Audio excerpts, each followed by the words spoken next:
menjadi anak panah di tangan pahlawan. Bapak Ibu Saudara, siapapun kita hari ini, kita ini anak panah di tangan pahlawan, di tangan Kristus. Jadi tidak ada seorang pun di antara kita yang bukan menjadi anak panah di tangan pahlawan Allah kita di dalam nama Yesus Kristus. Bahkan di dalam firman Tuhan yang lain berkata bahwa saudara dan saya adalah tanah liat di tangan penjulang.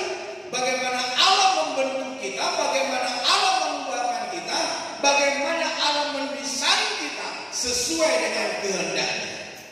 Nah, cuma pertanyaannya, mau apa tidak? Menurut apa tidak? Taat apa tidak? Kita menyangkali firman Tuhan apa tidak? Kita menolak pembentukan Tuhan apa tidak di dalam hidup kita?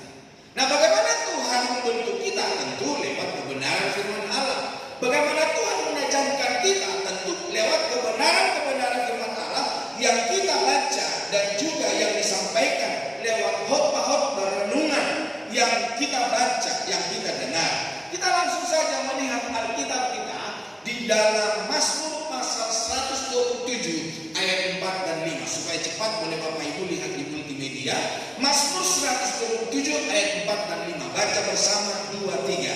Seperti anak-anak panah di tangan pahlawan, demikianlah anak-anak pada masa muda. Berbahagialah orang yang telah membuat penuh tabung panahnya. Dengan semuanya itu ia tidak akan mendapat malu apabila ia berbicara dengan musuh-musuh di pintu gerbang. Nah, firman Allah berkata seperti anak-anak panah di tangan pahlawan, demikianlah anak-anak pada masa muda. Pernah kita menjadi anak-anak? Pernah juga kita menjadi orang-orang muda? Atau mungkin setelah kita menjadi usia dewasa atau usia lanjut baru kita mengenal akan Tuhan. Nah, namun Bapak Ibu Saudara kasih Tuhan, firman Allah berkata bahwa kita ini adalah anak panah di tangan pahlawan. Bagaimana panah itu menjadi tajam? Bagaimana panah itu supaya bisa dilesatkan, dilepaskan, diarahkan untuk menembus sebuah sasaran? Bagaimana Tuhan membentuk kita, bagaimana kita ada sebuah kerelaan, kemauan yang sesuai dengan kehendak Allah. Dan dikatakan berbahagialah orang yang telah membuat penuh tabung panahnya dengan semuanya itu. Nah, ini buat orang-orang tua ini. Berbahagia orang yang telah membuat penuh tabung panahnya dengan semuanya itu. Ia tidak akan mendapat malu apabila ia berbicara dengan musuh-musuhnya di pintu gerbang. Oleh karena anak-anak juga ada di tangan Tuhan dan ada di tangan kita sebagai orang tua, tentu kita tidak akan malu berbicara bagi banyak orang. Karena apa? Anak-anak kita menjadi anak-anak panah yang baik, yang menuruti kebenaran firman Tuhan, yang setia, yang mengasihi Tuhan, dan menjadi orang-orang yang taat dalam Kristus. Nah, anak-anak merupakan aset yang penting yang dapat dipakai oleh Tuhan. Ya, bagi kerajaan Allah, namun bisa juga dipakai oleh iblis bagi kerajaan iblis dan dunia. Nah, sekarang pertanyaannya bagi kita sebagai orang tua, anak-anak kita dipakai Tuhan menjadi alat kerajaan Allah. Kira-kira anak-anak kita hari ini ada di mana, Bapak Saudara? Dipakai oleh dunia ini, diikat oleh dunia ini, atau diikat oleh Tuhan, kuasa kebenaran firman Allah? Ke gereja kan mereka, melayani kan mereka, anak-anak yang menjadi taat kan mereka, atau anak-anak menjadi pemberontak, anak-anak yang bakar, Bapak Saudara? Nah, ketika anak-anak itu sesuai dengan keinginan kita dan keinginan Tuhan, maka itu akan membawa sebuah kesedihan di dalam hidup kita sebagai orang tua. Nah, tergantung seperti apa orang tua mempersiapkannya, mengasahnya, mendidiknya dengan baik. Nah, Bapak Ibu Saudara kasih Tuhan, sadarkah kita bahwa kita adalah anak panah di tangan Tuhan? Kalau kita sadar bahwa kita ada anak panah di tangan Tuhan, maka jika kita menyadari kita tidak akan sembarangan dengan kehidupan kita. Orang-orang yang menyadari bahwa hidupnya adalah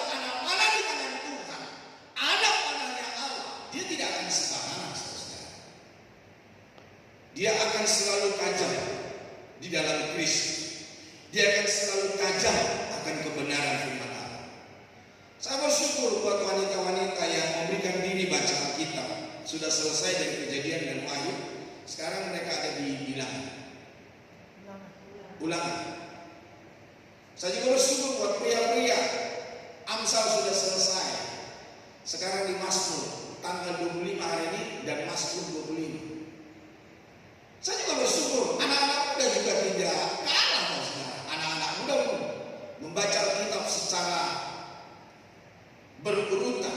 Mereka ada grup-grup. Jadi Bapak Ibu yang belum ikut boleh bergabung. Apakah anak-anak muda, untuk para pria-pria, untuk para wanita, ayo. Supaya apa? Supaya kita menjadi tajam. Jadi bukan hanya sekedar baca, tapi kita semua adalah orang. Oh, saya sudah baca ini. Jadi saudara-saudara kekasih Tuhan, ketika kita tidak membuat laporan, mendorong kita untuk ikut baca. Ya, kalau Bapak Ibu tidak bisa pagi-pagi baca Alkitab, bisa siang. Kalau tidak bisa siang, bisa malam. Ada juga rekan-rekan yang bisanya malam, maka laporannya itu malam. Nah, agar anak Anda bisa berfungsi dengan baik, ia harus melewati berbagai proses. Bahkan proses tertentu. Proses tertentu artinya adalah proses yang mungkin tidak sesuai dengan keinginan kita. Yang membuat kita gerah, yang membuat kita marah, yang membuat kita rasanya tidak terima. Tapi itu sebuah proses dan bukan protes. Nah, bagi anak-anak, banyak anak-anak salah jalan dikarenakan pembiaran orang tua. Ada banyak orang tua membiarkan anak-anak dari usia 0. Anak itu sebetulnya harus dididik tentang rohani, harus dididik tentang kejiwaan, dididik tentang nilai-nilai kehidupan, nilai-nilai kebenaran firman Allah. Tapi ada banyak orang tua berkata begini, nanti aja kalau sudah besar. Saya mau katakan begini, kalau anak kita sudah besar, kita didik nilai-nilai, maka suatu saat dia akan berontak. Dia udah kebal, apalagi dia udah tumbuh kumis. Dia akan melawan kita sekali. Tapi ketika mereka kita didik dari nol, dari sejak dini mereka lahir, maka mereka akan terbiasa dengan baik. Saya bukan hanya mendidik anak saya waktu dia usia 0. Dari kandungan pun saya sudah ajak dia bicara. Dari kandungan pun saya sudah doakan dia. Dari kandungan pun saya sudah tumpang tangan dengan dia. Bagi para orang tua yang istrinya masih bisa melahirkan atau masih pengen punya anak, coba nanti praktekkan. Tumpangkan tanganmu di atas perut istrimu yang ada bayi di situ. Dia akan memberikan respon. Dia akan bergerak di dalam. Makanya saya selalu bilang kepada anak-anak muda, kalau engkau sudah hamil, ajak dia bernyanyi lagu rohani, lagu jazz yang memberkati. Anak-anak kami selalu saya doakan dan selalu kami putarkan lagu-lagu rohani. Dan saya dapat melihat, saudara, anak-anak kami dari sejak usia dini mereka sudah melayani Tuhan. Anakku yang nomor 1 itu, yang laki-laki dari umur 2 tahun, dia sudah menyanyi di gereja dengan alat musik full band. Ya seperti teman-teman tadi mereka overtone, dia pun bisa. Dan sekarang dia bisa menciptakan lagu-lagu rohani. Anakku nomor 2 menjadi song leader, menjadi singer, pemain tamborin di Jakarta. Anakku yang ketiga, Bapak Ibu saudara bisa lihat di gereja ini. Ada banyak hal yang Tuhan percayakan bagi dia. Jadi jangan menjadi pembiara. Kalau kita biarkan anak-anak kita dari usia 0, maka ketika mereka sudah besar akan susah. Yang artinya sudah kelihatan, sudah susah diatur. Nah makanya tergantung kita sekarang. Kalau kita tadinya anak panah, apakah kita merancangkan anak-anak kita menjadi anak-anak panah? Tuhan gak bisa secara langsung, ya bisa saja sih Tuhan secara langsung. Tapi kita sebagai orang tua yang akan mendidik mereka yang sesuai kehendak Tuhan. Nah,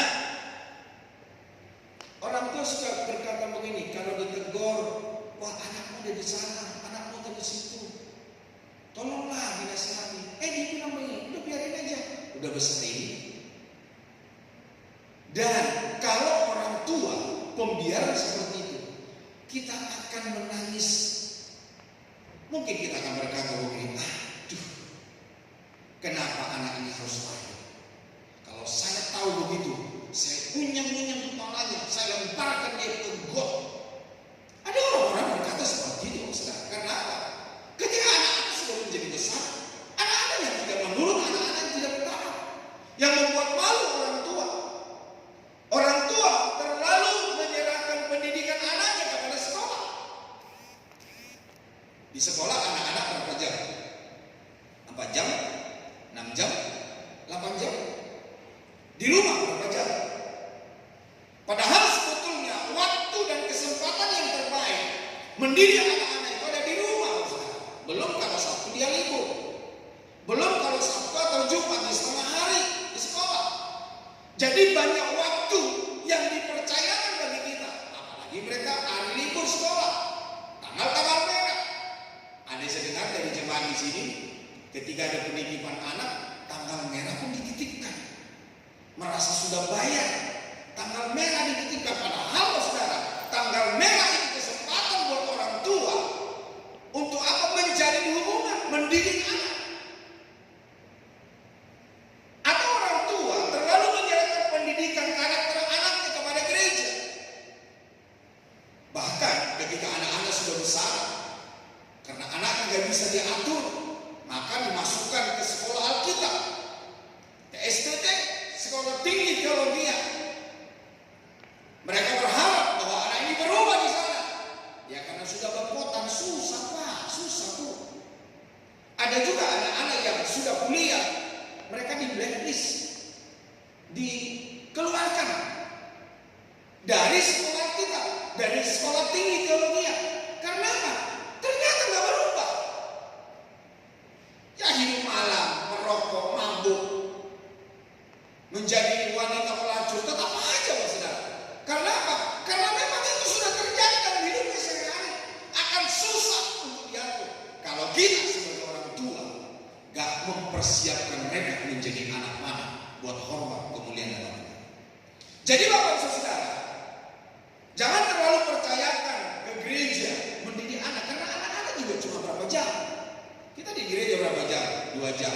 Itu pun kalau kita dari awal sampai akhir ada di gereja. Kalau kita terlambat, dan kalau kita beribadah kita nggak konsentrasi, atau kita bisa buka sosial media, scroll, lihat apa status orang, nggak fokus dengan firman Allah. Ada orang chat kita baca, kita malas. 2 jam saja kita nggak fokus, saudara. Atau di dalam 2 jam itu kita masih menolak firman Tuhan. Bagaimana kita menjadi tajam di dalam Kristus? Nah, di dalam Amsal Sulaiman pasal 29 ayat 17, coba baca bersama. Dibilang apa di situ? Didiklah anakmu, maka ia akan memberikan ketentraman kepadamu dan mendatangkan sukacita kepadamu. Didiklah anakmu. Pak, sudah besar ini Pak, tetap didik, tetap arahkan, tetap kasih firman Tuhan. Memang rasanya sakit dia menolak, tapi firman Allah berkata didik supaya dia membawa sukacita di dalam hidupmu. Jangan bilang Pak, kok baru saya baca firman Allah ini, baru saya dengar Pak. Tidak ada kata terlambat, karena firman Tuhan berkuasa mengubahkan hati semua orang. Bapak Ibu saudara-saudara kekasih Tuhan, bagaimana supaya menjadi anak panah di tangan Tuhan dan di tangan kita sebagai orang tua? Yang pertama, diluruskan dan ditajamkan. Jadi anak panah itu harus lurus dan harus tajam. Kalau anak panah itu bengkok, tidak akan sampai kepada sasaran. Apalagi dia tumpul, sudah tak sampai sasaran dan tidak bisa menembus apa-apa. Karena apa? Tumpul. Anak panah adalah karunia, talent, pemberian yang Tuhan taruh di dalam hidup kita. Anak panah yang tidak tajam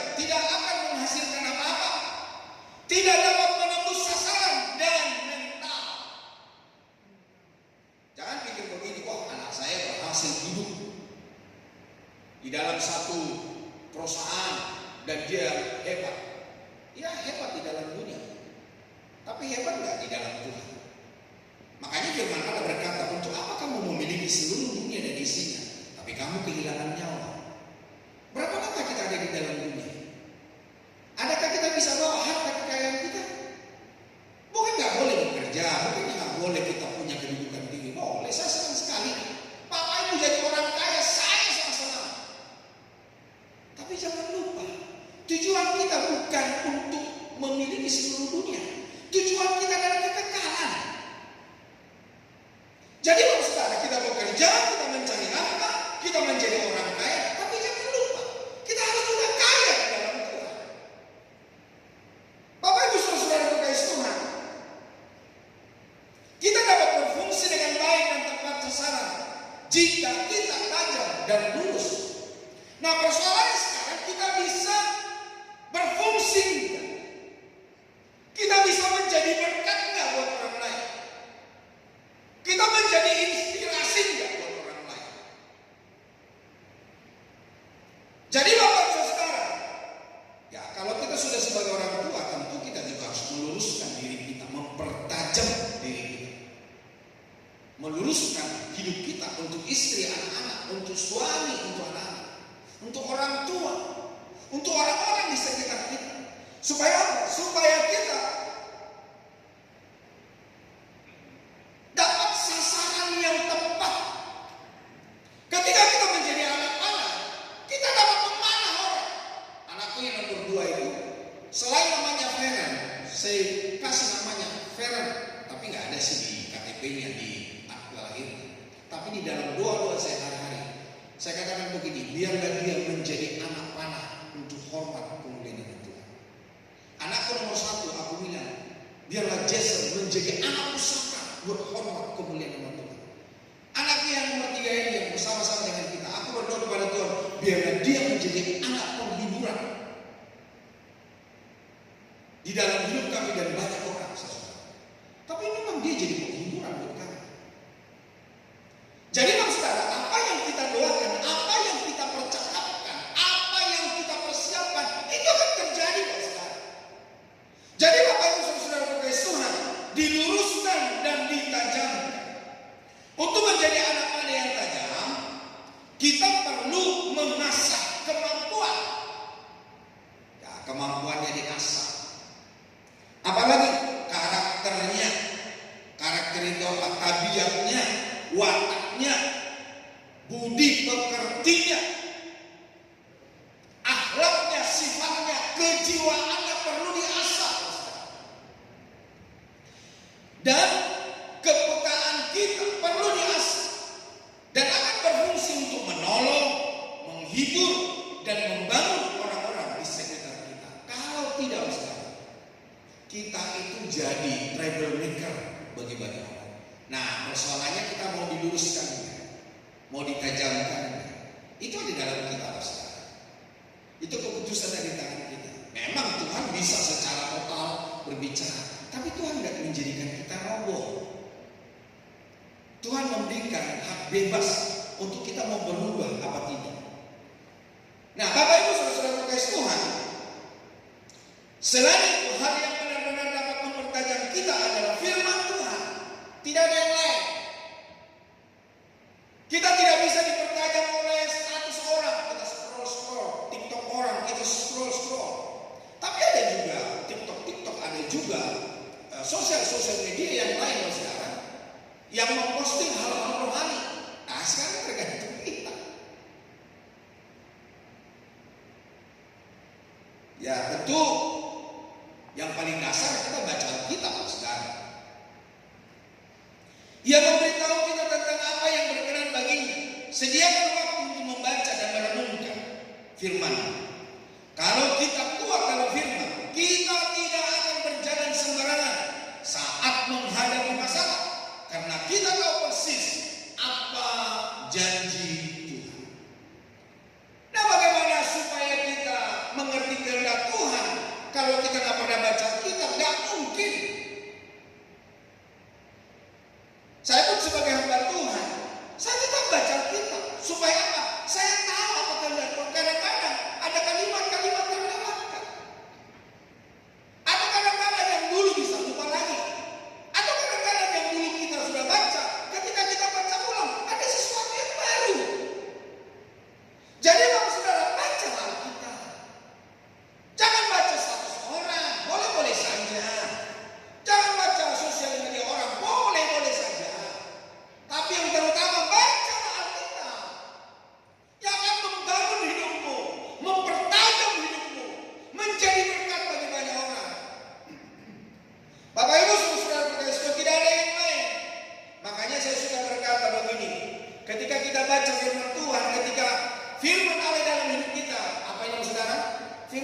Tuhan itu menjadi kaca spion.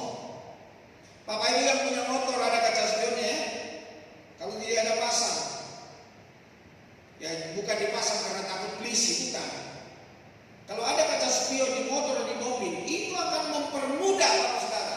Mempermudah apa? Ketika kita mau belok kanan atau ambil jalan ke sebelah kanan, nggak usah lehernya dipatahkan begini dari belakang, nggak usah. Lihat aja kaca spion kanan, kaca spion kiri. Lihat aja, Bapak Ibu tenang aja. Kasih rating, kasih sen. Udah nggak usah lehernya dipatahin, lihat ke belakang, nabrak nanti di depan. Lihat kaca spion. Bukankah begitu saudara? Jadi kaca spion di hidup kita tidak akan mencelakai orang. Kita tidak akan merugikan diri sendiri kalau kita senggol orang. Seperti pemain drum kita, dia disenggol orang, harus berurusan ke rumah sakit. Nah kita rugi, orang lain rugi. Nah kalau firman Tuhan tidak ada dalam hidup kita, tidak menjadi kaca spion, kita akan selalu menyakiti hati orang. Pikiran kita pasti selalu negatif. Betul Pak. Saya belajar kebenaran firman Tuhan, apapun kata orang itu urusan dia dengan Tuhan. Bapak Ibu saudara berkasih Tuhan, miliki firman Tuhan menjadi kaca spion di dalam hidupmu. Tapi juga ada kaca besar. Bagi Bapak Ibu yang punya mobil, tentu ada kaca besar di mobilnya. Atau ada di antara Bapak Ibu yang datang hari ini bawa mobil gak ada kaca besar di depan? Wah lebih keren Pak, mobil saya gak ada kaca depannya. Enggak, bukan masalah keren tidaknya. Itu ada artinya saudara. Kaca besar di mobil kita supaya apa? Supaya matahari gak langsung panas. Karena kacanya itu juga bisa dilapisi dengan kaca ribbon atau merek apa saja lah, saya sebut nama gitu ya. Itu bisa digelapin dikit supaya apa? Supaya nggak terlalu panas. Kaca itu juga untuk apa? Supaya pasir, batu, serangga, angin itu nggak langsung ke kita, saudara. Betul ya, Bapak yang punya mobil ya? Atau nggak ada kaca depan gitu? Artinya begini, kalau firman Tuhan itu menjadi kaca besar di dalam hidupmu, iblis tidak gampang memanahmu. Orang lain tidak akan gampang mempengaruhimu. Tapi kalau kau ada firman Tuhan, ada kaca besar di depanmu, apa saja omongan orang, kau akan terpengaruh. Hidupmu tidak akan sesuai dengan kebenaran firman Allah. Percaya sama saya. Tapi kalau firman Tuhan ada dalam kita, oh iya itu tak boleh, itu tak urusannya dia kan. Saya ketemu siapapun, saya nggak pernah ajarkan orang lain membalas dendam. Udah kamu hidup dalam kebenaran firman Tuhan. Apapun yang diperbuat oleh orang. Karena saya pun begitu. Saya nggak mau bela diri. Ya udahlah. Tuhan tahu hati saya. Orang mau ngomong apa terserah dia.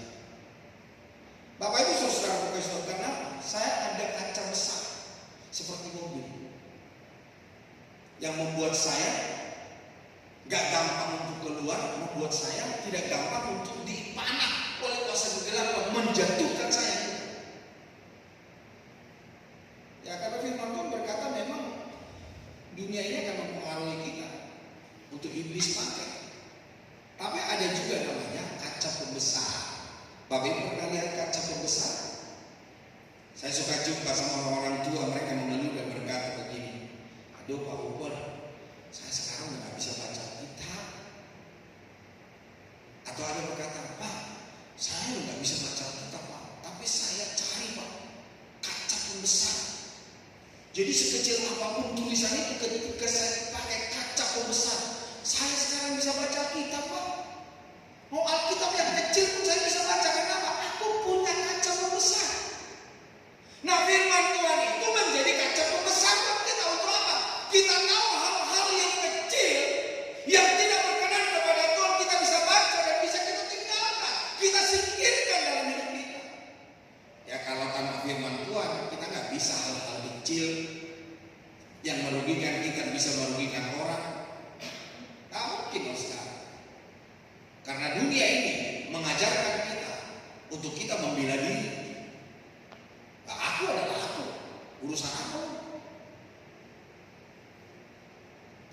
apa yang bilang A ya A, B, B. Itu manusia, saudara. Itu orang dunia, saudara. Tapi kita di dalam Tuhan harus berubah dari hari ke hari, semakin sempurna di hadapan Tuhan. Apakah kita sudah sempurna? Kita lagi menuju ke sana. Nah, tergantung Bapak Saudara mau atau tidak. Itu keputusan yang di tangan kita, saudara. Seperti firman Allah yang saya sampaikan hari ini, itu keputusan yang di dalam hidupmu. Pokoknya bagian saya sudah sampaikan. Nah, tergantung kita hari ini. Tapi ada yang namanya kaca rias.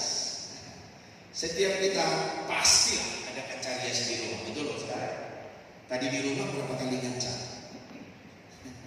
Bisa 5 kali lebih ya, bolak-balik kaca, lihat bikin alisnya, lihat rambutnya, sisiran. Pas pakai kacamata juga masih ngaca juga. Sampai di gereja, di kendaraannya, di kaca spionnya masih ngaca juga. Nanti ke toilet, di toilet ngaca juga. Padahal nggak usah ngaca di mobil itu, di motor. Udah masuk gereja ngaca juga. Memang ada kaca di gereja, selfie. Saya suka melihat orang ngaca pakai selfie itu, rambutnya ditata-tata gitu. Nah, itu harus saudara untuk apa? Penampilan kita supaya sempurna, supaya baik. Nah, firman Tuhan itu menjadi kaca rias dalam hidup kita supaya apa? Hidupku ini sudah sesuai firman Allah belum? Hidupku ini sudah sesuai dengan kehendak Allah. Kalau firman Tuhan tidak ada dalam hidupmu, apa yang dikatakan oleh firman Tuhan? Selumbar ada di mata orang kau bisa lihat, tapi balok di depan matamu kau nggak bisa lihat. Jadi seringkali kalau kita mau memiliki firman, kesalahan orang yang kita tahu, nah kita omongin kesalahan orang, padahal kesalahan kita lebih besar daripada kesalahan orang itu. Ya seperti wanita pelacur yang ditangkap, diperhadapkan kepada Yesus. Guru, menurut kamu gimana ini? Ini seorang wanita pelacur. Saya juga bingung. Mereka tahu wanita pelacur, berarti dia pun berlangganan ke wanita itu. Menurut guru gimana? Firman Allah berkata, Tuhan Yesus menunduk, dia nulis di tanah, terus dia berkata begini, ayo, siapa di antara kamu yang tidak pernah berbuat dosa, yang tidak punya kesalahan, lempar dia terlebih dahulu. Tunggu Tuhan Yesus. Cuma wanita saja yang tinggal. Yesus bilang begini, mereka pada kemana? Macet Tuhan. Ya karena mereka tidak menghakimi engkau, aku pun tidak menghakimi engkau. Pulanglah dan jangan berbuat dosa lagi. Bapak Ibu Saudara, makanya sudah bilang begini, ngaca loh. Betul itu saudara. Kita perlu ngaca. Bukan hanya orang dunia berkata ngaca loh. Firman Tuhan juga kita harus ngaca saudara. Supaya apa? Udah sesuai belum dengan kehendak. Nah, seperti yang pernah juga saya katakan, menjadi rel. Itu kereta api bisa jalan di tanah nggak? Bisa. Paling mungkin cuma 1 cm, habis itu amblas dia. Bisa nggak jalan di aspal? Bisa. Ya cuma langsung jatuh kali dia. Karena apa? Memang kereta api itu nggak bisa jalan tanpa direl. Artinya begini, kau dan aku, supaya kita nggak jatuh, supaya kita nggak terjerembab, jadikan firman Tuhan jadi rel dalam hidup. Sehingga kau tidak menyimpang ke kiri dan ke kanan, kau berjalan sesuai dengan kehendak Tuhan. Kalau tidak, saudara, kita akan jatuh bangun, jatuh bangun, jatuh bangun. Ya kalau punya kesempatan kita nggak jatuh lagi. Nah, ini buat Bapak Ibu yang punya mobil. Tentu ada kaca spion ini kan? Ada di kabin mobil. Yang punya mobil ada ya? PS dong, ada di mobil PS dong itu. Kalau nggak ada pasangnya. Ternyata itu bukan hanya hiasan Pak. Itu Pak supaya saya gampang ngaca Pak di mobil Pak. Ya boleh-boleh juga gitu buat ngaca. Tapi dengan mobil yang canggih sekarang, kita bukan bisa rekam itu di kaca spion. Ngerekam perjalanan kita, merekam percakapan kita. Saya pikir mobil sekarang canggih ya. Ada mobil-mobil tertentu di kaca spion itu kita bisa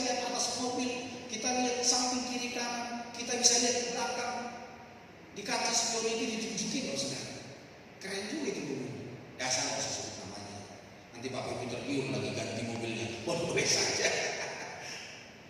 Tapi saya nggak endorse dengan mobil itu. Kaca spion yang ada di kabin mobil buat apa? Kalau kita jalan, mau lihat belakang di tengah persis di belakang kita atau kita lagi mundur, apakah kita harus patahkan leher kita ke belakang itu? Lihat aja kaca spion yang ada di kabin. Ya kaca spion kiri kanan. Artinya begitu saudara. Firman Tuhan yang kita punya itu mengingatkan kita siapa kita dulunya.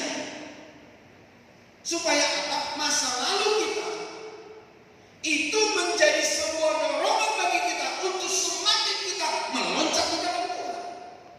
Bekerja dengan maksimal, bertumbuh di dalam Kristus.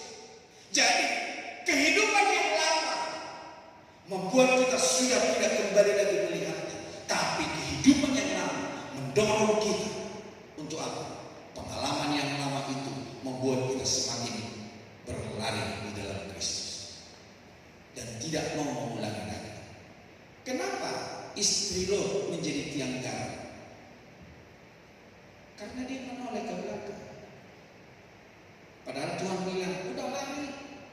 Dan sampai sekarang tiang garam itu masih ada.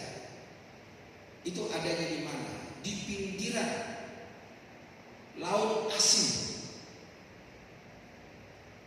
Jadi Bapak Ibu kalau punya uang, punya kesempatan, punya kerinduan, pergilah.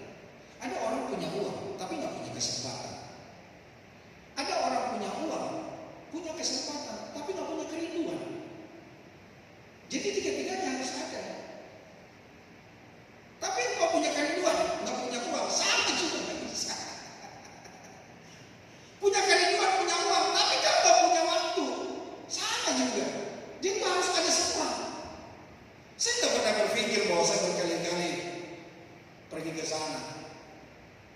Dan betul loh saudara, apa yang di Alkitab itu ada. Di mana Yesus naik kita bisa dibikin itu. Bagaimana Yesus naik dan ketika murid-muridnya melihat Elia ada di sana, ada begitu itu Pastor. Itu betul ada sejarahnya. Jadi Bapak Ibu Saudara, bolehlah kalau punya uang, kesempatan, waktu, kerinduan, bolehlah ke sana. Supaya apa? Supaya kita semakin percaya, membangkitkan iman kita, membangkitkan semangat kita. Nah, kaca spion yang ada di kabin mobil itu menjadi batu loncatan. Atau kita bisa melihat ke belakang, tapi itu hanya sebuah dorongan. Atau kita ngaca melihat yang belakang. Oh ya, supaya saya tidak melakukan itu lagi. Nah, di dalam Ulangan pasal yang ke-6, Ulangan pasal 6 ayat 6 dan 9 dibilang apa? Coba baca bersama. 2, 3. Apa yang kuperintahkan kepadamu pada hari ini haruslah engkau perhatikan. Haruslah engkau mengajarkannya berulang-ulang kepada anak-anakmu dan membicarakannya apabila engkau duduk di rumah, apabila engkau sedang dalam perjalanan, apabila engkau berbaring dan apabila engkau bangun. Haruslah juga engkau mengikatkannya sebagai tanda pada tanganmu dan haruslah itu menjadi lambang di dahimu. Dan haruslah engkau menuliskannya pada tiang pintu rumahmu dan pada pintu gerbang. Kalau saya nggak bisa bertemu dengan anak-anak saya, maka saya telepon atau saya chat. Kalau saya bisa bertemu, saya ngomong secara langsung. Anak saya laki-laki itu dari sejak anak-anak saya sudah ngomong sama dia. Nah, kalau kamu punya teman wanita ya, kamu jangan kasar-kasar sama dia. Jangan kamu memperlakukan wanita semena-mena. Saya ada istri saya di sini, saya nggak pernah memperlakukan dia semena-mena. Saya nggak kasar terhadap dia. Ketika aku berjumpa dengan anakku, dia kasar sama kekasihnya. Saya pun telepon dia. Kamu bagaimana sih? Papa ajarkan apa sama kamu? Berulang-ulang. Diasah terus. Saya mendidik anak saya perlakukan kebenaran firman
penting dikasih tahu tante pasti diurus dengan baik. Karena apa sih saudara? Anak perempuan yang nggak pernah datang, padahal dia punya harta saudara. Karena apa? Dia masih hidup, hartanya sudah dikasih ke anak-anaknya. Dia punya rumah satu saudara, tapi rumahnya pun diserobot anaknya. Bahkan ketika dia dimasukkan ke panti jompo, dia berkata begini sama saya, Pak Opor, saya itu banyak kalung, banyak cincin, saya banyak perhiasan, tapi saya nggak tahu ada di mana itu sekarang. Ya tante aja nggak tahu, apalagi saya.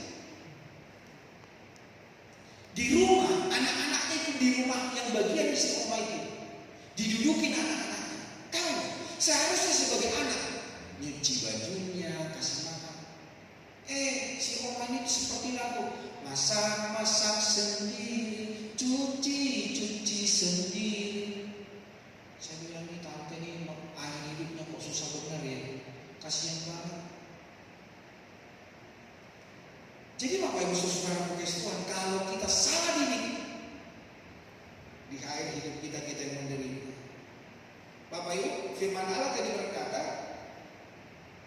menuliskannya pada tiang pintu rumah. Itu betul ternyata saudara. Di Israel itu baik di hotel, di rumah-rumah, itu ada kayu sebesar jempol saya. Dan kata mereka, di dalamnya itu ada Taurat Tuhan, ada firman Allah.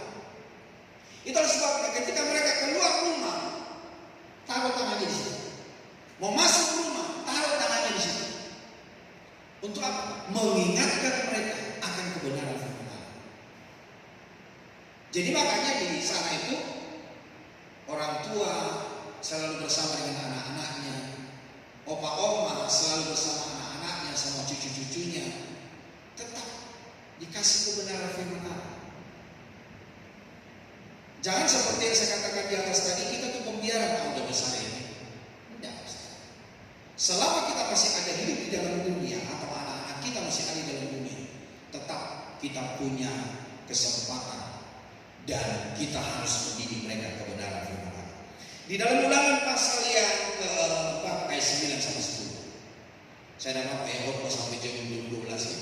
Ini hujan nanti di luar. Ulangan pasal 4 ayat 9 sampai 10. Yuk baca bersama, ada di multimedia. Dibilang apa? Tetapi waspadalah dan berhati-hatilah supaya jangan engkau melupakan hal-hal yang dilihat oleh matamu sendiri, dan supaya jangan semuanya itu hilang dari ingatanmu seumur hidupmu. Beritahukanlah kepada anakmu dan kepada cucu cicitmu semuanya, yakni hari itu ketika engkau berdiri di hadapan Tuhan Allah di Horeb, waktu Tuhan berfirman kepadaku, suruhlah bangsa itu berkumpul kepadaku, maka aku akan memberikan mereka mendengar segala perkataanmu, sehingga mereka takut kepadamu selama mereka hidup di muka bumi, dan mengajarkan demikian kepada anak-anak mereka. Haleluya. Saya kemarin dengar podcast, istri saya dengar lagi buka, seorang dokter, di mana di podcast itu seorang dokter menemukan anak-anak perempuan usia 13 tahun sudah hamil. Mereka dari sejak SD sudah pacaran ternyata, dan dia gonta-ganti pasangan. Jadi ketika masih SD hamil, ada penyakit kelamin. Wih, banyak sekali. Masih SD Pak, 13 tahun Pak. Kalau kita nggak hati, kalau kita nggak jaga, kadang-kadang kita juga jaga, ini bisa kebablasan. Makanya saya bilang sama istri saya, Mam, kirim ke saya. Kalau nanti Bapak Ibu saya kirim kepada Bapak Ibu, itu sebagai edukasi buat kita. Anak saya perempuan, saya suka bilang, kalau kau punya teman, jangan gampang buka baju sama seorang pria. Jangan gampang dengan ciuman. Belum tentu itu jadi pasangan. Nanti ada waktunya ketika kau menikah, ada saatnya sampai kau bosan. Sekarang sabar menunggu, jaga kesucian, jaga kekudusan. Jangan sampai kau hamili anak orang. Jangan sampai kau memperlakukan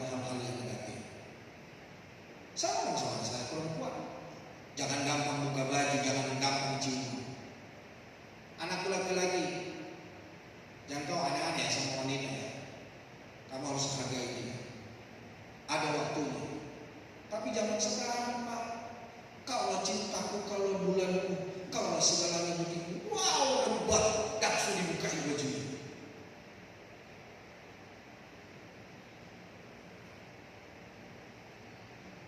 Uangmu adalah uangku, uangku adalah uangmu.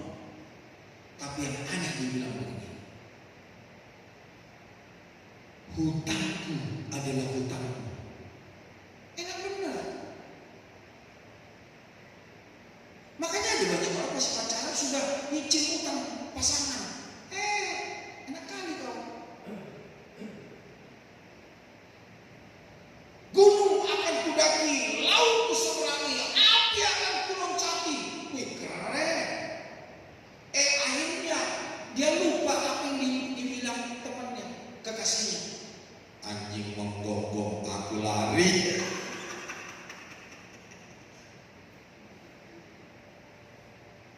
Kalau kita nggak persiapkan Pak itu, hancur.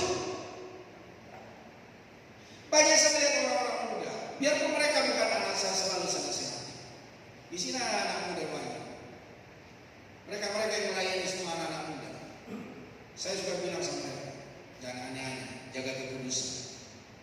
Memang bukan anak saya secara lahiriah,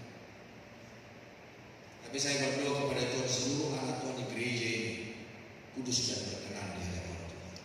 Saya berdoa tiap hari sesuai nama Bapak Ibu Saudara, supaya Tuhan menjaga dan melindungi kita. Itu yang bisa hanya saya berbuat kepada Tuhan. Nah, cuma sekarang tergantung kita mau apa enggak gitu. Dalam firman Allah berkata bilang apa? 2 Timotius 3:16, coba baca bersama, dibilang apa? Segala tulisan yang dilengkapkan Allah memang bermanfaat untuk mengajar, untuk menyatakan kesalahan, untuk memperbaiki kelakuan, dan untuk mendidik orang dalam kebenaran. Hanya firman Allah, Pak. Hanya firman Allah yang mendidik kita dalam kebenaran, yang menegur kita, menasihati kita. Nah, kalau itu ada kaca spion, kaca besar, kaca yang di kabin menjadi rem dalam hidup kita, itu kan mengubahkan kita. Seperti tadi dalam penjunan, kita mau nggak dibentuk oleh Tuhan, dipertajam oleh Tuhan, dididik oleh Tuhan, diarahkan, dilesatkan, dilepaskan menuju sasaran, mau nggak? Itu keputusan di tangan kita sekarang. Karena firman Allah berkata, firman itu bermanfaat untuk apa? Mengajar, menyatakan kesalahan, memperbaiki kelakuan, mendidik orang dalam kebenaran. Lalu untuk menjadi anak-anak yang lurus, tidak ada cara lain selain menjaga hati kita tetap lurus di hadapan Tuhan. Saya sering kali berkata, Mazmur bilang apa? Kalau saya tidak salah, Mazmur 24. Siapa yang boleh naik ke gunungnya Tuhan? Siapa? Orang bersih tangannya, murni hatinya, dan perilakunya pun benar. Nanti coba baca. Saya tahu itu ya, karena saya mau ikut baca. Mungkin para pria-pria masih ingat itu. Betul kan? Kemarin Mazmur 24. Siapa yang boleh naik? Siapa yang bisa melihat? Tidak ada kemuliaan tanpa kekudusan. Gak ada. Bapak Ibu tidak akan bisa melihat pertolongan Tuhan kalau Bapak Ibu tidak akan berkenan kepada Tuhan. Nehis berkete, gak mungkin. Bahkan waktu bangsa Israel keluar dari Mesir, Yosua berkata kepada bangsa Israel, hari ini kuduskanlah dirimu, besok kamu akan melihat kemuliaan Allah.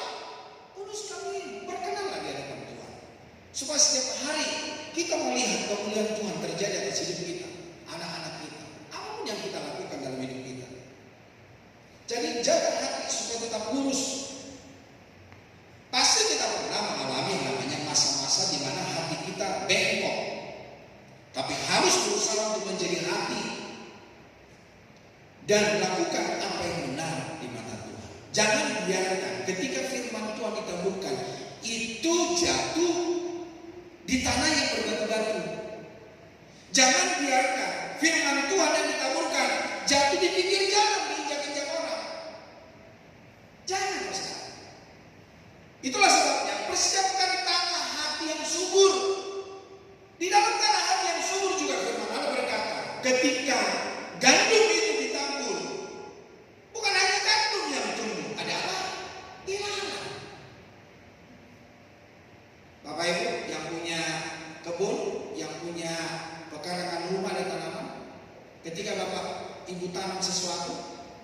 Misalnya cabai, apa hanya cabai tumbuh? Enggak. Semak-semak yang lain juga tumbuh, padahal kita nggak pernah tanam. Udah disemprot, tumbuh juga yang lain. Ya karena memang firman Tuhan berkata, setiap tanah menumbuhkan, setiap rumput. Ya jadi udah firman Tuhan. Saya kadang-kadang bingung gini. Saya udah semprot induknya, tapi tumbuh yang lain. Yang lain saya semprot, tumbuh lagi yang lain. Udah saya semprot lagi. Yang dulu itu tumbuh lagi. Saya kadang-kadang bingung.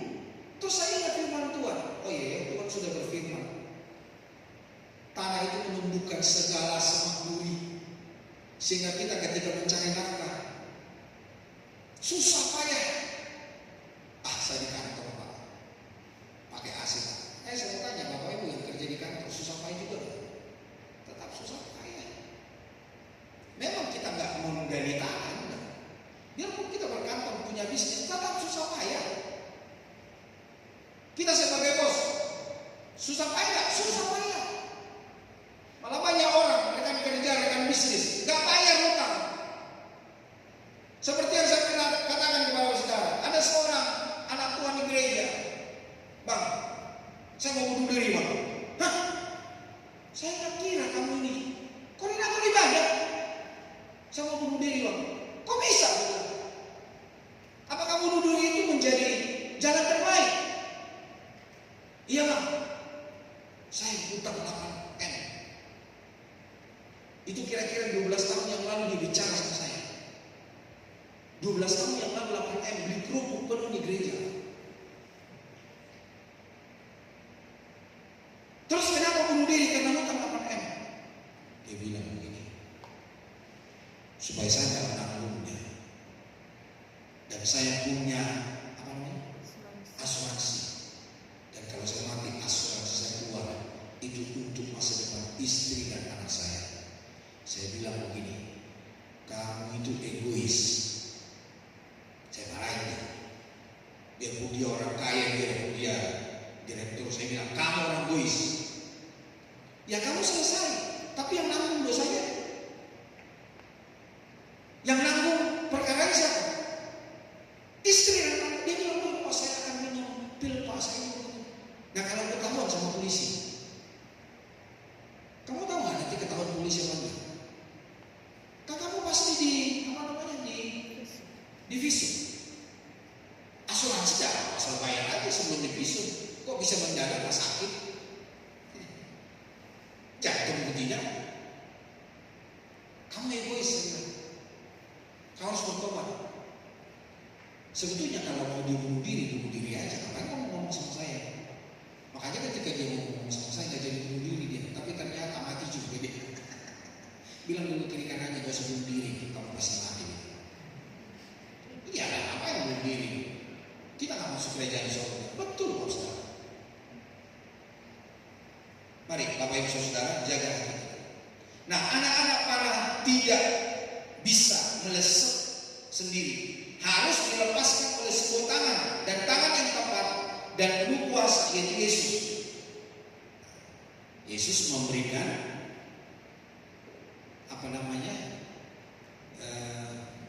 tongkat estafet buat kita mengajar anak-anak kita.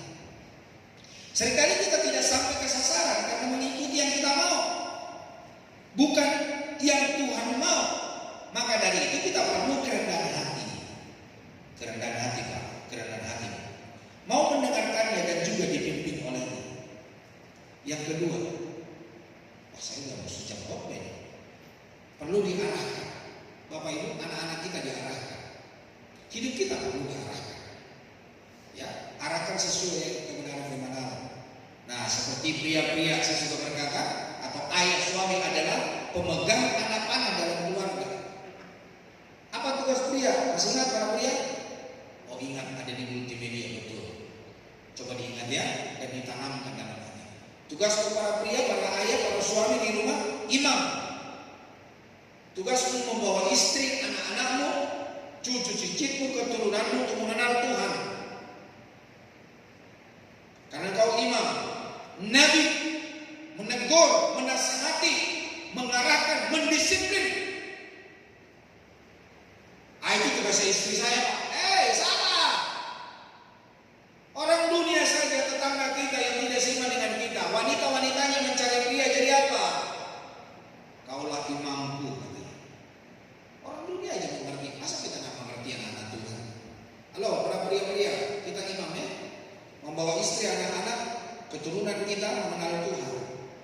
Tugas kita menegur, menasihati, mengarahkan, mendisiplin. Tapi kita juga harus mau diarahkan. Kita juga harus disiplin.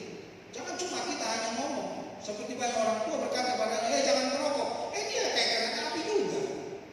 Sama aja bohongnya. Anaknya di depan papa mamanya gak merokok. Di luar sana, merdeka dia. Bapak ibu gak kasih duit, temannya kasih duit sama dia. Itu Pak. Raja itu apa? Bukan berarti raja itu nyuruh-nyuruh, ongkang-ongkang kaki. Tidak. Raja itu artinya memberi rasa aman dalam keluarga. Ketika kau para pria-pria bapak-bapak datang di rumah, istrimu merasa aman, anakmu merasa aman. Jangan kau hadir di rumah jadi momok buat mereka. Raja mencukupi segala kebutuhan dan keperluan keluarga. Berarti istri nggak usah kerja, boleh saja. Tapi bukan yang terutama, kecuali mungkin prianya sudah nggak punya kesehatan, nggak punya kekuatan. Ya selama kasih kuat bolehlah bantu perekonomian keluarga. Tapi tugas utama bukan di situ. Pria. Udah ya sampai situ ya. Terus wanita tugasnya apa? Ini wanita tugasnya. Penolong. Para wanita, tolonglah suamimu supaya dia bisa melakukan tugas dan tanggung jawabnya. Tapi kau para pria harus mau. Jangan ketika istrimu mengingatkan, kau malah marah-marah. Nama aja kita suami istri ya kan? Menerima pasangan kita apa adanya, bukan ada apa-apanya. Bukan menerima dia karena ganteng, karena cantik, atau menerima karena dia punya duit. Bukankah begitu Pak Medi? Betul Pak ya? Pak Medi? Menolong suami supaya maksimal melakukan tugas dan tanggung jawab dengan baik dan benar. Wanita penolong, bukan penodong. Setiap suami pulang dari rumah kau todong dia, mana gajinya, mana cekarannya, mana duitnya. Bukan jadi penodong ya. Pak Esmo suka ditodong sama ibu? Enggak ya? Langsung masuk ke rekening ibu ya. Pendorong. Doronglah wanita-wanita, dorong suamimu supaya dia bisa tegas. Tapi para pria-pria juga harus mau didorong. Jangan kau merasa terusik ketika didorong. Ayo Pak, Papa pasti bisa, Papa pasti mampu. Ayo Pak, Papa tidak sendirian. Aku ada istrimu di sampingmu. Pendoa siapa? Halo para wanita, kau doakan gak ya suamimu? Kau doakan gak anak-anakmu? Atau kau berdoa begini, kapan suamiku mati? Enggak lah. Doain suami supaya tetap sehat, usaha pekerja tetap baik. Doakan suamimu supaya dia maksimal. Jangan terlalu banyak buka sosial media. Kau scroll TikTok, kau scroll status orang. Doakan. Berdoalah buat suamimu, berdoa buat anak-anakmu, berdoa buat keturunanmu. Nah, yang terakhir, wanita itu mitra bagi suami, rekan kerja. Bukan sparring partner, bukan lawan. Wah, siapa yang menang di antara kita ini? Akhirnya ketika suami kalah, yang memimpin dalam rumah tangga istri. Salah. Yang memimpin dalam rumah tangga itu suami. Nah, kalau kau jadi pemimpin dalam rumah tangga, baik terbalik, hancur semua. Coba kalau kita hujan-hujan, payungnya terbalik. Tadinya kan di atas kepala, sekarang udah enggak. Yang kehujanan, kepanasan siapa? Anak-anak kita. Mereka gak punya figur bapak. Hanya para wanita-wanita cari bapak-bapak di luar. Bahkan para pria-pria juga cari bapak-bapak di luar. Jeruk makan jeruk. Atau dia menikah ke wanita-wanitaan karena dipikir, wah ini figur yang baik ini. Makanya suka ke wanita. Padahal aku bisa. Gak tegas gitu. Apa gemulai. Terus nyanyi. Ini ya aku rasa bahagia. Kenapa gemulai? Saya nggak bisa gemulai karena saya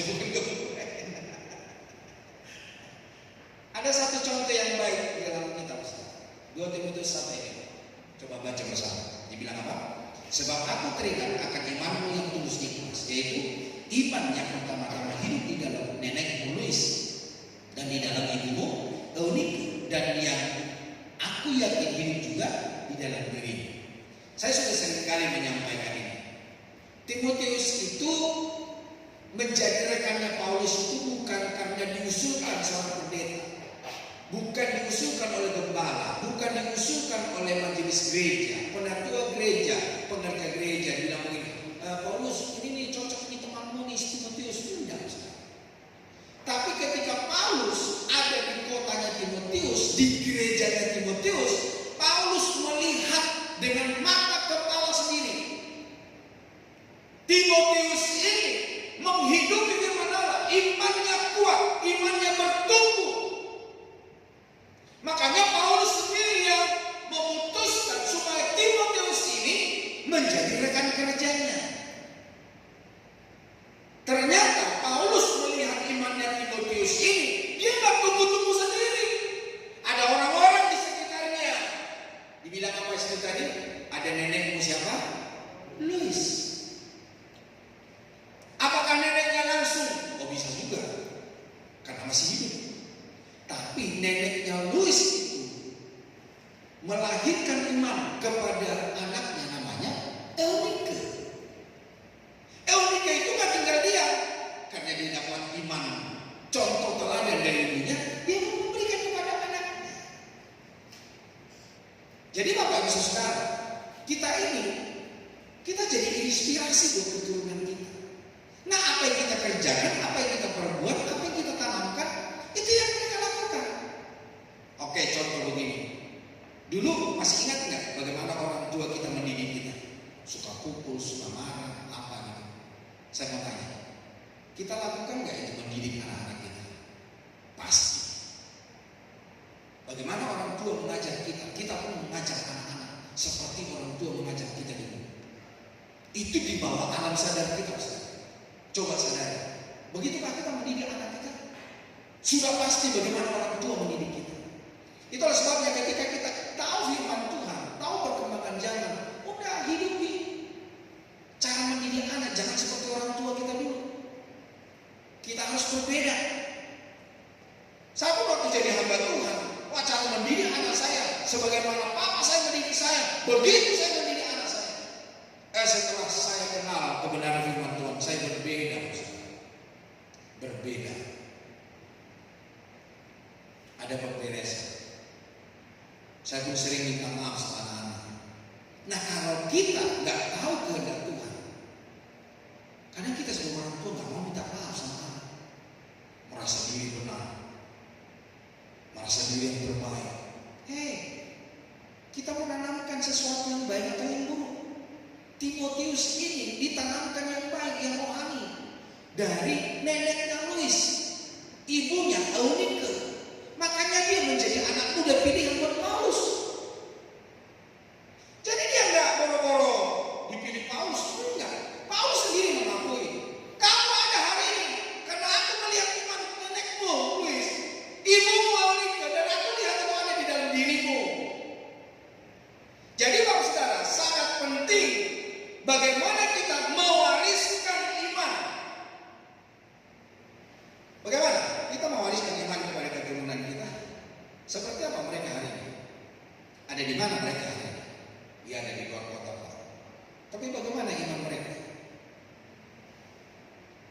Bagaimana perhatian mereka? Bagaimana kalau kita ngomong sama mereka? Mereka membangkang? Ayo, masih ada waktu untuk kita meluruskan, mempertajam. Yang terakhir, yaitu diseimbangkan. Perlu ada keseimbangan dalam hidup ini. Jadi para bapak-bapak jangan pikir begini, aku udah cari duit. Perhatian kita juga perlu kepada anak-anak kita, pendampingan kita. Dampingi anak-anak. Ketika mereka belajar, dampingi, tanyain, dampingi. Harus seimbang antara duit dan pendampingan, harus seimbang. Dan juga harus seimbang dengan rohani dan jasmani. Kehidupan spiritual dan jasmani kita harus berjalan seimbang.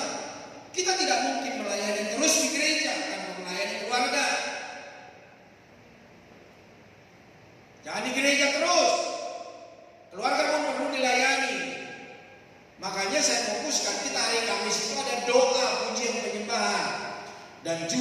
konsep. Supaya apa? Supaya Bapak Ibu tidak ke gereja terus. Sampai pasangan Bapak Ibu berkata, udah lo tidur di gereja, bawa bantal guling ini. Supaya apa? Udahlah, hari Kamis ini kita kasih waktu. Ya kalau hari Kamis Bapak Ibu nggak bisa, adalah Sabtu pagi. Terus Minggu, udahlah. Sampai setiap hari. Aku sadar itu. Bapak Ibu perlu membangun rumah tangga, perlu mencari nafkah. Jadi harus seimbang, Ustaz. Jangan bilang melayani, tapi nggak jadi contoh di rumah.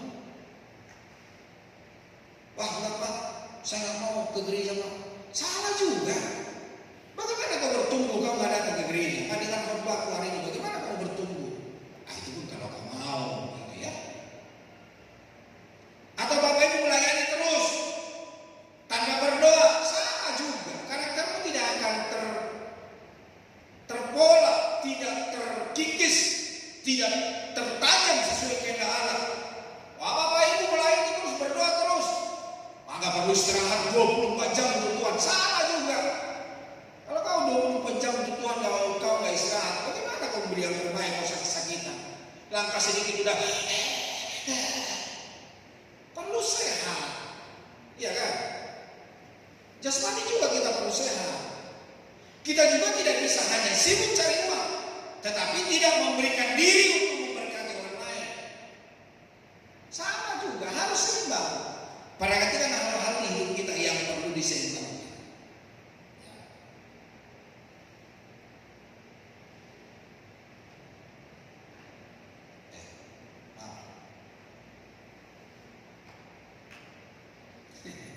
Ini mungkin pertanyaannya sudah pernah saya tanyakan bagi Bapak Ibu. Masih ingat ya? Kelihatan jelas gambarnya? Di situ ada apa? Anjing. Oke lah, kita sebut anjing itu satu ras, satu tanggal lahir. Tapi saya mau tanya, anjing hitam sama anjing putih kalau berantem mana yang mana? Masih ingat pernah saya tanyakan itu? Anjing mana yang menang kalau mereka berantem? Grup A, grup B, ada yang grup A di sisi, atau sebelah kanan saya grup A, sebelah kiri grup B, atau sebelah kiri saya grup A, sebelah kanan grup B. Kan kita kan bisa duduknya nih. Ayo, siapa yang hitam? Oh, yang hitam ada 3, 4, 5. Siapa yang putih? Siapa yang tidak mengerti pertanyaan saya? Sama, Bu, hitam juga. Ibu apa, Bu? Putih? Sama kuat ya? Oh, Ibu Ningsi bilang sama kuat. Yang lain? Yang ngerti bahasa Barupa. Apakah saya harus pakai bahasa Batak? Bapak, Ibu, anjing itu akan menang kalau berantem. Yang sering dikasih makan dan nutrisinya baik. Mau hitam, Bu, gak dikasih makan, nutrisinya gak baik, kalah dia. Mau yang putih, gak dikasih makan, gak sehat makanannya, kalah dia. Jadi tergantung apa? Mana yang dikasih makan dengan baik. Ya tentu ada karakter anjing yang bagus. Anjingku yang coklat itu bagus. Pak Arifuddin bilang begini sama saya, Pak Dor, itu kenapa gak diselesaikan aja dengan coklat? Saya tanya, kenapa Pak? Masa aku udah lama di sini sering ke gereja, saya mesti digonggongin. Ada orang-orang datang ke gereja ini selalu digonggongin, dikejar. Terus aku tanya, Bapak melakukan apa? Hakim melakukan apa, Pak? Setiap kali aku datang digonggongin, Pak. Udah Pak, selesaikan aja itu. Saya bilang begini, jangan. Orang mau beli berapa juta pun saya gak kasih. Karena itu CCTV buat saya di gereja ini. Bapak Ibu, kalau dia melihat orang, mukanya bukan ke depan, tapi dia main mata. Itu betul. Dan saya belajar tentang anjing. Ternyata itu anjing hebat. Ada seorang pemburu orang Dayak, saya belajar dari dia di YouTube. Melihat anjing itu bagus apa enggak? Tapi betul, anjing itu bagus. Makanya saya akan pelihara dia sampai ajalnya. Saya tidak mau jual dan saya tidak mau kasih orang lain. Akan kupelihara dia. Dia pasti tahu kalau saya pulang, kalau saya datang. Saya senang dengan dia. Saya suka peluk dia, saya terus dia, saya ajak ngomong dia. Kamu jangan kejar orang ya. Kalau orang jahat baru kamu kejar. Apalagi dia masuk lingkungan gereja munculnya gigit di sini. Jangan pikir anjing nggak bisa mengerti. Makanya Bapak Ibu sekalian di sosial media anjing-anjing bisa digigit gitu ya. Bukan hanya di dia berdoa pun tahu. Nah, Bapak Ibu suka berdoa, menyanyi pun tahu. Saya suka lewat di TikTok itu ada seorang anak Tuhan, dia bernyanyi begitu anjing di sebelahnya, anjing nggak puji menyanyi. Nyanyinya segala puji bukan. Dia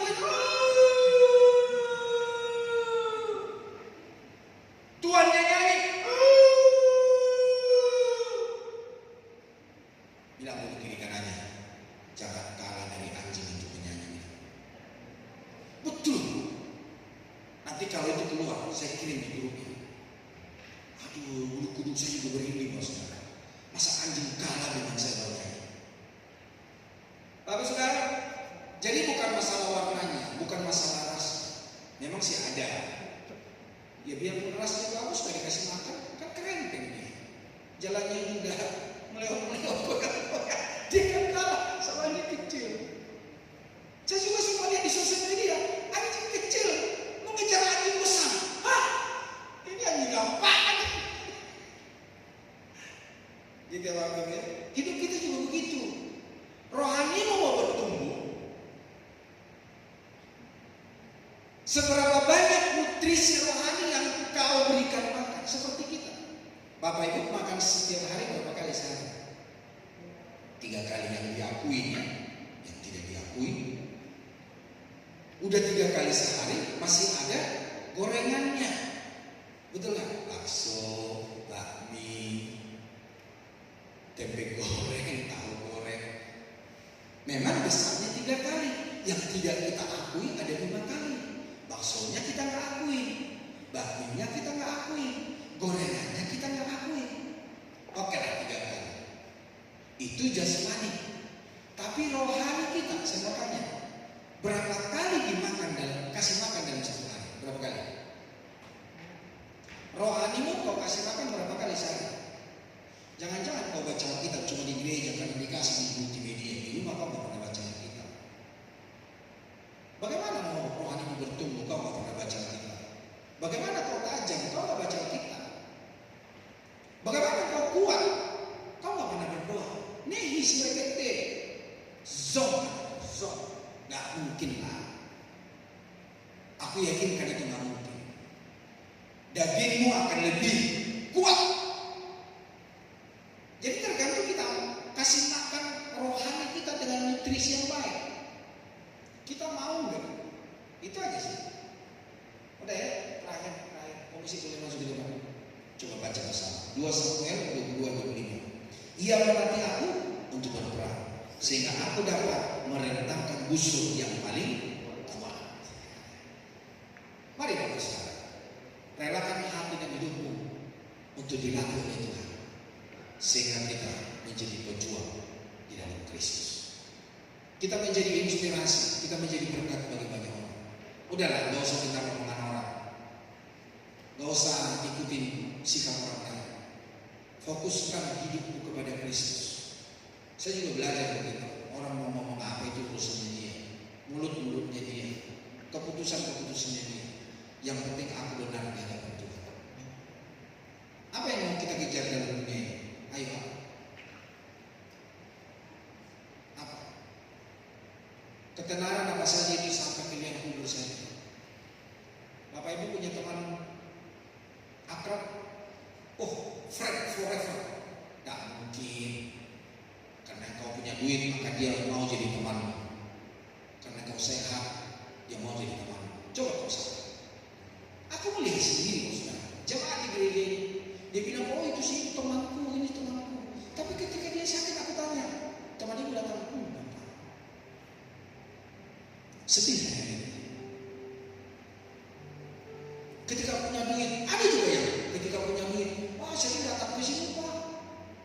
Terus sekarang, ya saat suami saya nggak punya kerjaan, aku nggak punya duit, mereka pergi Pak satu-satu. Iya, karena kau punya duit, karena kau sehat. Makanya fokus sama Tuhan, Mas. Dunia yang begitu, Mas.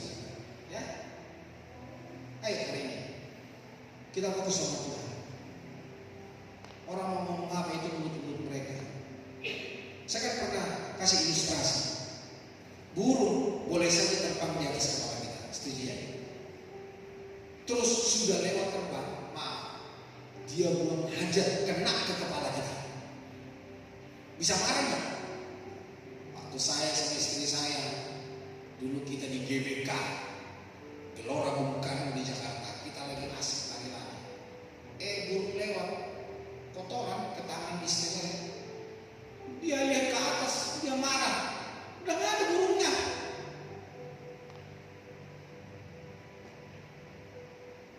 Boleh saja burung lewat dan berak dimanapun atau di kepala. Kita gak bisa melarangnya, betul? Tapi kalau dia bersarang di kepala kita, tangkap dia atau bunuh dia. Kalau dia burung murai, tangkap, kasih sayang sepelihara. Itu burung mahal. Tapi nggak ada kan burung bersarang di atas kepala kita, nggak ada ya? Nggak ada. Dia dekat sama kita aja lari, yang kita pelihara aja bisa lari. Artinya begini Pak, orang boleh ngomong saja apa saja tentang apa dengan kita. Itu mulut-mulut mereka, hak-hak mereka. Bisa nggak? Benar, tak bisa. Jangan-jangan kita dibunuh sama dia. Apa? Udah itu mulut-mulut dia, hak-hak dia. Tapi yang perlu kau jaga, jangan sampai omongan orang, kata orang bersarang di hatimu dan di pikiranmu. Itu kuncinya. Jangan biarkan apa omongan orang, kata orang bersarang dalam hati dan pikiranmu. Engkau akan merdeka. Gitu ya Bapak Ibu Saudara. Kiranya Tuhan memberkati kita semua. Mari kita sama-sama berdoa. Ku telah